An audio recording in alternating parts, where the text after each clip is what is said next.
সাফাইয়ের সামগ্রী চাইতে গিয়ে এক সুলভ মহিলা সুপারভাইজারকে মারধর করার অভিযোগের তীর সুলভের পুরুষ সুপারভাইজারের বিরুদ্ধে। ঘটনা আইজিএম হাসপাতালে। এই ঘটনায় রবিবার হাসপাতালের সাফাই কর্মীরা বিক্ষোভ প্রদর্শন করেন।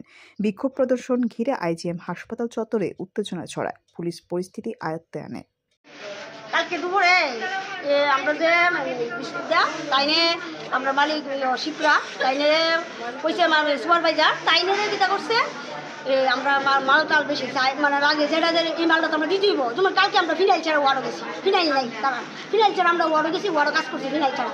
তো তাইনে মালের কথা যে কই আমরা তাইনে কই যে সকালে পাই তাইনেরই তো আমরা কই তাইলে কোনো করে বিশ্ববিদ্যালয় তাইনের লোক এসে ঝগড়া করছে কইরা মালপত্র যা আছে বাইরে ফেলাইছে তাইনে মাইক বিশ্বজিৎকে সুপারভাইজার সাহা তাইনে সুপারভাইজার তাইনে মাইক তৈরি করছে কইরা তাইনে 5 তলা ভর্তি হয়েছে, ভর্তি না হয়ে রক্ত হয়েছে।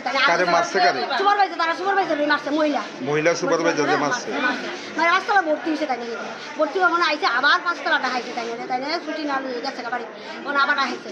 এবারে আমরা কয় আমরা ভাইয়ের চলে লোক আমরা শুরু জুতা তাহলে আমরা তো কাজই করি ছবি নিয়ে তাইলে তো বুঝতে উঠেছি আমরা ভাইয়ের চলে লোক যে কাজ করি ভাইয়ের কাজ করি তাইনে এইসব বিষয় কথা আমরা নারীর উপর হাত তুলছে যে আমরা ছাড়তাম আমরা যে আমরা সুপারভাইজার হইলে নারী আমরা তো নারী তাইনে আমরা তাইনে ছাড়তাম না তাইনে আমরা প্রতিবাদ করতাম তাইনে